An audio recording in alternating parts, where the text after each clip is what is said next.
The debate over costs versus essential services, it's hitting home right in our region. Now this week, many of you may have seen this story. The Westchester Village of Portchester, they voted to eliminate the 8 paid firefighters. That's the whole paid firefighting department that it uses to augment its otherwise only volunteer department, and instead now go with just those volunteers. Now its mayor, speaking to Andrew for this weekend's Newsbreakers, insisted safety wouldn't be compromised, and he said this about the village's budget decision. It's not a sustainable path. All along, right, for the 6 years I was mayor, and even before that, they've been studying this for 30 years. And the conclusion has always been, you know, our volunteer fire department is really large enough and capable enough and reliable enough and professional enough that if there's any community that doesn't need a combo department, it's the Village of Portchester. Yeah, not everybody shares that optimism, though. Critics rather are saying, look around here. We really want to entrust completely to the fantastic work that volunteers do, but volunteers and volunteers alone to put out the fires. Now, it's not just Portchester. This skepticism has got a reason. Look at Flint, Michigan. Officials, as you know, switch water supplies, again in a cost-saving move, only to learn that residents were drinking contaminated water. And by the way, criminal investigations that maybe they did know and didn't do anything about it will follow that case. Or how about that Tennessee town? They made residents pay for the privilege of fire protection.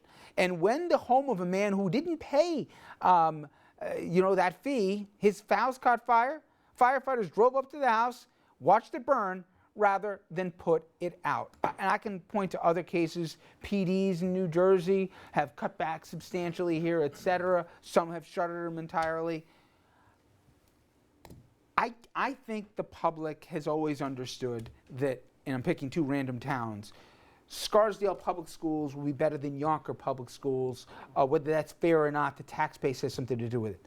But I really don't think that the people say, wait a minute, depending on my zip code and depending on my tax base, I'm going to have a fire department or a police department, or I'm going to be able to drink water that's drinkable. I don't think people, as much as everyone loves to rail against government and the rest, I don't think people have wrapped their arms around this is where this is going if we're not careful. Just a couple of quick points. First of all, Mayor Pillow insisted to me that he's convinced that it's not going to hurt the fire protection in the Village of Portchester. And he says, look, we have 150 volunteer firefighters. The 8 professionals, there's one on every shift. They basically stay in the trucks while the volunteers do the firefighting.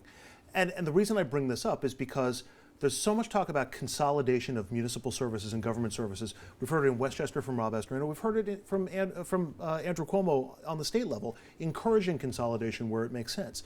So it really depends on a case-by-case basis whether it's a smart, more efficient move in individual cases or whether it's endangering residents. I can only use New Jersey as a guide. They've talked about this forever. This is going back to when Corzine was governor. This was the big mantra. I've spoken to mayors 8 years after all that talk. They say it sounds really good. It's a great buzzword, but not all towns are equal. Some are cities, some are towns, some are municipalities, some are union shops, some aren't union shops. It doesn't work. And then there's levels of expertise. You got a 5-alarm fire? You want to have, again, all volunteers on? And again, we're playing with public safety here when we're talking about this. This is in Westchester. In fact, this is a problem for the villages of Westchester, which there are about, maybe 15. Well, look at Rybrook. So. Rybrook farmed out their fire to There's Portchester. a difference between consolidation and little villages like Elmsford, where we live. Those volunteer departments have been there for 100 years, and they do a pretty good job. You cannot replicate that in a city like Yonkers or White Plains. It's going to be harder to draw a bigger lesson from the Portchester experience because Portchester is a little village. There is one common thread from Portchester, from those towns in New Jersey, from Flint.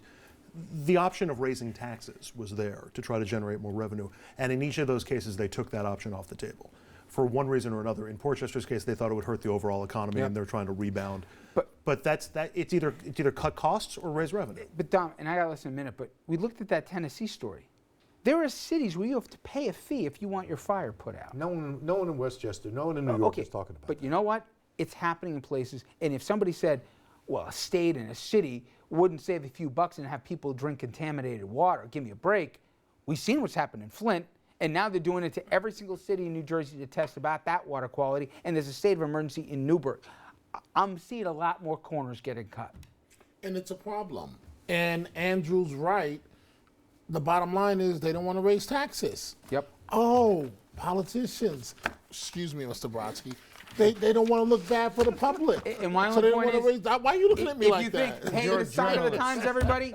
Again, think about which cities we're talking about where this keeps happening time and time again. It ain't the leafy suburbs, all right? Coming up next, we're going to catch up with Jim McGreevy. Dominic sits down with him, and he tells us about what his mission has been since he left, famously, the New Jersey's governor's mansion.